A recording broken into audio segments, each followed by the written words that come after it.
আসসালামু আলাইকুম প্রিয় দর্শক, আশা করি আল্লাহ তাআলার অশেষ রহমত ও মেহেরবানিতে আপনারা সবাই ভালো ও সুস্থ আছেন।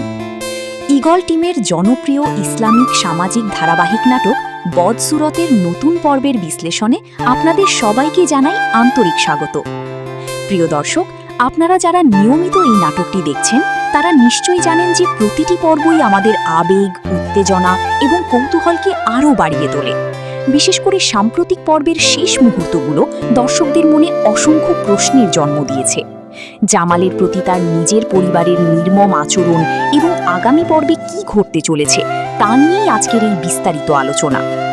আমরা দেখেছি জামালের নিজের মা, সৎ ভাই রোমান এবং স্ত্রী মরিয়ম মিলে তাকে মানসিক রোগী প্রমাণ করে তার বিপুল সম্পত্তি দখলের ভয়ঙ্কর ষড়যন্ত্রে লিপ্ত হয়েছে।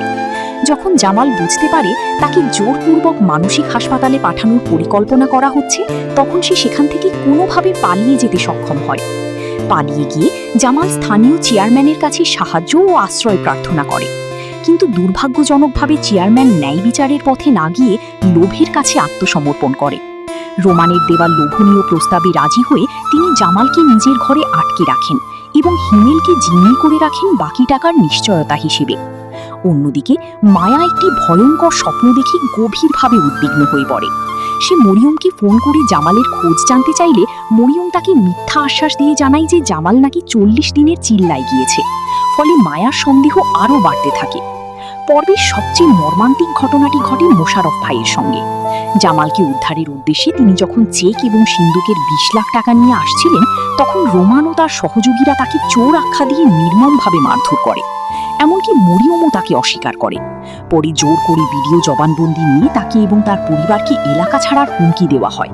আর পর্বের একেবারে শেষ মুহূর্তে আমরা দেখি জামালের উপর ভয়াবহ নির্যাতন চালানো হচ্ছে। তাকে ইনজেকশন দেওয়া হয়, শক থেরাপি প্রয়োগ করা হয় এবং জোরপূর্বক তাকে স্বীকার করানো হয় যে সে পাগল। অসহ্য নির্যাতনের মুখে জামাল শেষ পর্যন্ত চিৎকার করে বলতে বাধ্য হয়, আমি পাগল। প্রিয় দর্শক, এখন প্রশ্ন হলো আগামী পর্বে কি ঘটতে পারে। আমাদের ধারণা মায়া খুব দ্রুত বুঝতে পারবে যে জামাল চিল্লায় যায়নি এবং তার সঙ্গে কোনো ভয়ঙ্কর ঘটনা ঘটেছে। তখন সে নিশ্চুপ না থেকে আইনগত পদক্ষেপ নিতে পারে। থানায় অভিযোগ দায়ের করে জামালকে খুঁজে বের করার চেষ্টা শুরু করতে পারে। অন্যদিকে মোশারফ ভাইয়ের উপর হওয়া অন্যায়ের বিষয়টিও সামনে আসতে পারে। যদিও তাকে মিথ্যা অপবাদ দিয়ে ফাঁসানো হয়েছে, তবে সত্য কখনো চিরকাল চাপা থাকে না। মায়া এবং অন্য শুভাকাঙ্ক্ষীরা হয়তো তার পাশে দাঁড়াবে এবং প্রকৃত সত্য উদ্ঘাটনের চেষ্টা করবে। শক থেরাপি ও বিভিন্ন ওষুধের প্রভাবে জামালের মানসিক অবস্থা সাময়িকভাবে আরও খারাপ হয়ে যেতে পারে। টিজারে আমরা দেখেছি জামালের মা এলাকা ছেড়ে পালানোর চেষ্টা করছেন। এর পেছনে কি পুলিশের ভয় কাজ করছে নাকি বিবেকের তাড়না, সেটিও আগামী পর্বে গুরুত্বপূর্ণ একটি বিষয় হতে পারে। এছাড়া চেয়ারম্যানের কাছে জিম্মি থাকা হিমেলের ভবিষ্যৎ নিয়েও প্রশ্ন রয়েছে। চেয়ারম্যান কি সত্যিই টাকা পেলে জামালকে মুক্তি দেবে নাকি আরও বড় কোনো ষড়যন্ত্রের জাল বিছাবে? রোমান ও মরিয়ম কি তাদের অপরাধের শাস্তি থেকে বাঁচতে পারবে নাকি তাদের পাপের ফল ভোগ করতে হবে?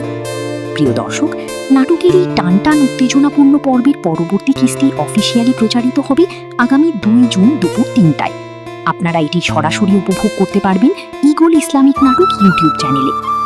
সবশেষে বলতে চাই, বদসুরত শুধু একটি নাটক নয়, এটি মানুষের লোভ, স্বার্থপরতা এবং অন্যায়ের ভয়াবহ পরিণতির একটি বাস্তব প্রতিচ্ছবি।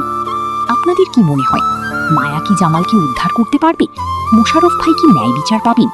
আপনার মতামত অবশ্যই কমেন্টে জানাবেন। ভিডিওটি ভালো লাগলে একটি লাইক দিন, বন্ধুদের সঙ্গে শেয়ার করুন এবং আমাদের চ্যানেলে নতুন হয়ে থাকলে সাবস্ক্রাইব করে পাশে থাকুন। আল্লাহ তাআলা আপনাদের সবাইকে সুস্থ, নিরাপদ ও সুখে রাখুন। আসসালামু আলাইকুম ওয়া রাহমাতুল্লাহি ওয়া